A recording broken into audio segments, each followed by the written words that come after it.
I'm Laura Lee Siemens, and you're watching Kidsman. In the book of Acts, we read about the early church. And one of the things about the early church that was really unique is the fact that they would actually meet in homes and in small groups. And a lot of times in our churches, our adult churches are really coming to understand small group and the importance of doing small group. But it's important to remember that small group is also great and also has the same benefits for our kids ministry. So in this video, I'm going to be talking about small group and how to do small group really effectively in our kids ministry. Okay, when you're teaching in a large group and you have a whole bunch of kids, it can be really hard to try to figure out who is actually paying attention, who's listening, who is understanding what you're teaching. Are they actually getting the concept that you're teaching, or are they missing it? Are they coming away with a completely different idea than what you were planning on teaching? So small group time is when you can really sit down with the kids and you can discuss with them. You can get their take and their thoughts on what you were talking about. But you can also make sure that they are actually understanding what you're saying and that your teaching is being effective. So we're going to go through a few things with teaching in a small group and some things that you need to know about that. Okay, so unfortunately, a small group tends to be the time that kids ministry people spend the least amount of time preparing for and prepping for. So one of the most important things to remember is that you really need to prep for your small group time, and you need to have the questions prepared ahead of time. Any activities that you're planning on doing during small group should be prepped ahead of time, and it should of course correspond with the lesson that you've taught, especially if you're going to do an object lesson. If you're doing an object lesson, it'd be really great because you can have things from the object lesson in the small group that the kids can talk about. They can hold the object and it can relate back, and that really will help with your small group. Okay, here's some pointers to make your small group time awesome. Okay. Number one, keep it small. I know by definition, right? It's small group. So the name literally says that you need to keep it small. So you don't want to have a large group in your small group time because that defeats the purpose. And really, I would say about 5 is a good number, maybe 5 to 10, but you would definitely not want to go over 10. And really 10 is kind of a lot. So you want to keep it small. Now I know sometimes that's not possible. It depends on how many volunteers that you have. But try to have as many volunteers as you can and keep your small group as small as possible. Also, keep your small group consistent so that you have the same small group week after week because you can bond with your small group and get to know the kids better. So it's really good if each week that you come back, or if it's a VBS, each day that you come back, you have the same small group. Okay, number 2, you need to keep the discussion moving and you need to keep it focused on spiritual things. So remember, you're the one in charge of small group, not the kids. So your job to keep the discussion moving, keeping it going, and keeping it focused. And that does take time. So if it takes if the first few times during small group you're not really getting a hold of that, that is a skill that takes mastering. So be patient with yourself, but remember, you're the one in charge. Keep the discussion focused and keep it moving. Even though you are the one that's in control, you should not be the one doing all the talking. The kids should be doing most of the talking during small group. This is a time for you to listen to what they have to say. They just listened to what you had to say for a really long time. Now it's your turn. So listen to them and ask them questions. Really pay attention to the things that they're saying. And sometimes you might actually learn some really incredible things from the kids. You might be tempted to want to reteach your lesson. This is not the time to reteach your lesson. This is the time to be listening to the kids talk and giving their opinion on things. All right, you really want all the kids participating as much as possible, but don't force the kids to participate. If you have a child that's not talking, you can ask them a question directly by using their name. But if there's a kid who's really shy and doesn't want to talk, then do not force it. Don't make small group time an uncomfortable time for them. And as you will see as you continue on with small group week after week, that hopefully that child will open up and will eventually be willing to participate. But you do want all the kids participating. If you have one kid that seems to be doing all the talking or wants to talk a lot, there's a couple of things about that. One, that's the way some people learn. Some people learn by really processing what they've heard, and they need to process it out loud. So the child is learning while they're doing that. But it's also important for that kid to learn that there are other people in the small group and that listening to your friends is also a good way to learn. You know, I had a child like this one time in one of my small groups, and they like to talk all the time and they had a lot to say. So we actually would limit it to a time limit. And it was okay, you have this much time, and they would talk for the entire time that they had given to them. And they had a lot to say, but we did want to teach them. Now it's your turn to listen to what other people have to say. Now that little boy, I had him in a small group for about 4 years. He is in college now. And now I follow him on social media, and he still has a lot to say. The thing is, he has grown into this amazing young man, and a lot of things he has to say are really great. So I'm really glad I didn't stifle that when he was younger and tell him, well, you need to stop talking now. We don't care what you have to say. But I was glad I was able to encourage him and to show him, wow, the things you have to say are really great. We really appreciate all the things that you're saying, and we're learning a lot from you. But now it's also important that you learn to listen to other people and give them a turn. Okay, number 3, you don't have all the answers, and that is okay. So if a kid asks you a question, and let me tell you, kids will ask questions that will blow your mind. You'll think, there's no possible way I can answer that. That's okay. You don't know everything. Now, do not just guess. You are talking about the Bible, the Word of God, and you do not want to give them a false theology. So don't guess. Very important. If you don't know the answer, just say, you know what? I actually don't know. Do you know what I'm going to do? I'm going to find out the answer to that, and then I'm going to let you know next week.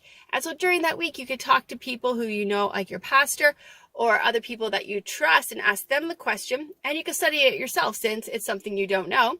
And then the next week, make sure that you are prepared to answer that question the best that you can.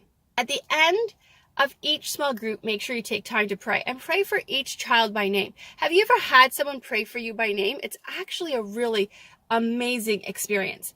And some kids, they never have that experience to have someone pray for them by name. I know with me, with my children, I pray for each of them at night, pray over them, and I pray for them by name. And that's so amazing. So the children in your small group, that's an experience that is really great for them to have. So don't just say, okay, now I'm going to pray for Susie and James and just name off all their names. Don't do that. Pray for each child by name and have a blessing for each of them. And if it's something you need to think about ahead of time, you can have that written down in your notebook so that you can be glancing down. But really do that. Make sure that every single small group, you end it with prayer and you pray for every single child by name. Okay, so how do you keep your small group from getting out of control? Because that can really happen sometimes. So we want to have our small group area prepped. And that can mean having chairs set up ahead of time, having a table that you're going to sit around ahead of time. If you're someplace, like sometimes with a VBS, you could be in a park, or you could be outside somewhere on a field, or you could be in the gym, and you don't have that area. So what I recommend is you tell kids to sit crisscross applesauce. They all know what that means. And then sit knee to knee once they're in the position of crisscross applesauce. That keeps you in a circle, keeps all the kids nice and tight and close by each other. And that way they can focus not just on what you have to say, but what the other kids in the group are saying as well. I know one time I was watching a small group and the kids were lying on their stomachs, and it started off pretty great, but then the kids started to worm, and they were getting, the circle was getting bigger and bigger, and within like 3 minutes, the kids were like halfway across the room. So the small group leader ended up spending most of the time trying to keep the kids close to her, trying to get them to move back into the small group area, and really they did none of the actual small group things they had planned. So really important that right from the beginning, have your area ready and have the kids sitting in their spots. So once the kids are sitting in their spots, you want to just go ahead and start right away. Do not wait. Say, okay, once everyone's settled down, once everyone's sitting nicely, then we're going to start. When you do that, you just stop being the one in charge and you just put them in charge. They decide when small group starts because it starts when they're sitting nicely. No, you're the one in charge. You decide when small group starts. So you remind them, okay, everyone, we're going to sit crisscross applesauce, everyone in your positions, and then you just start talking. And you have everything prepared and ready to go. All right, so since you have prepped ahead of time for your small group, you should have 10 to 15 questions, and they should be open-ended questions that are ready to go. Now, open-ended questions means it's a question that's not possible to answer with a yes or a no. And you want to have 10 to 15. That doesn't mean you're going to do all 10 to 15 questions. You want to have enough questions that you're not going to have to use all of them. Sometimes you can have an activity planned. Like I said, small group would be great if you have an object lesson that you can tie that into your small group. So it'd be really cool if you have an object lesson that the kids can then do, and you can redo the object lesson to talk about it. So if you have an activity, have everything prepped and ready to go, and have your questions prepped and ready to go. Use kids' names when you're talking. Use kids' names all the time. And that all helps a lot with keeping the group under control. And smile and be positive.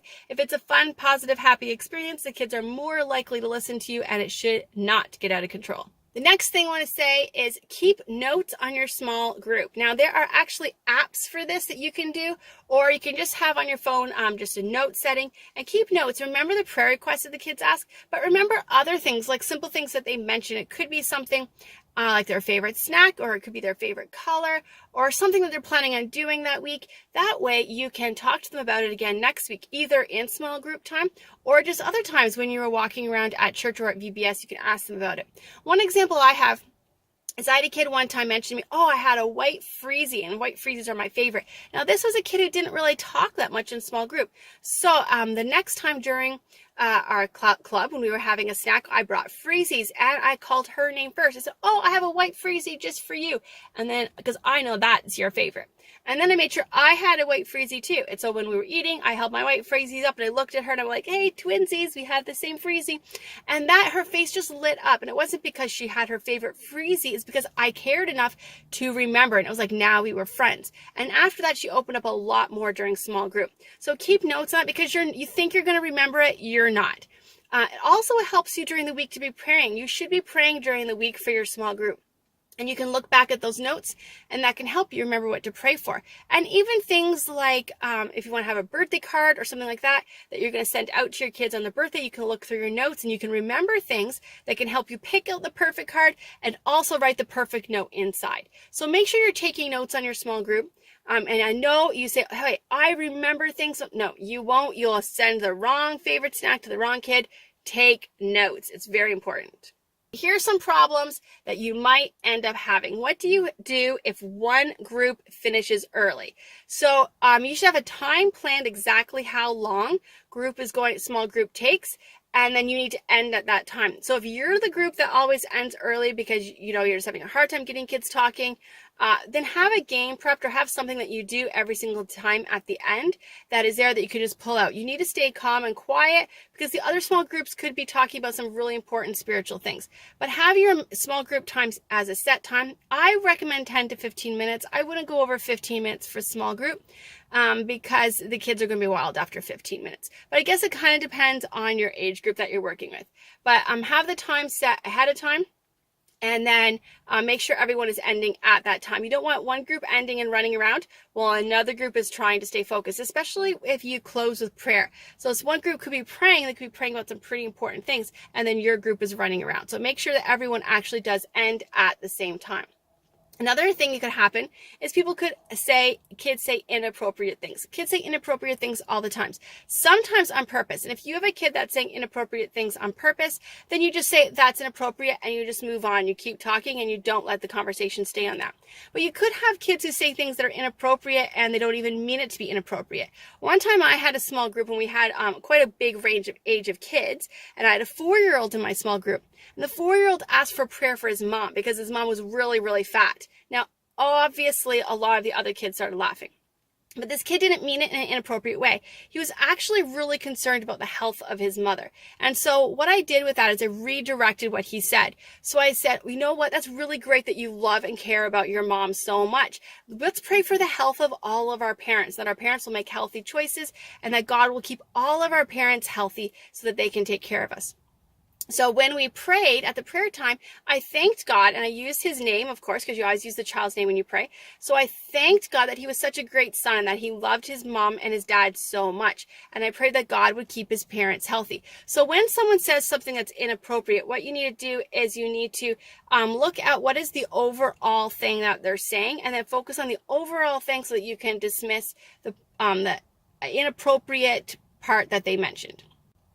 Okay, small group is a great opportunity to get to know your kids, and it's a great opportunity to really dive into God's word. So make sure it's not something that you're missing. So if you have learned from this and this has been helpful to you, please pass it on to other people. But if you have some great ideas and some great tips, because Kids Meant People, we're great for passing on great tips. So go ahead and leave a tip in the comments below so that all of us can read and share our tips. I'm Lorelei Siemens, and you're watching Kids Men.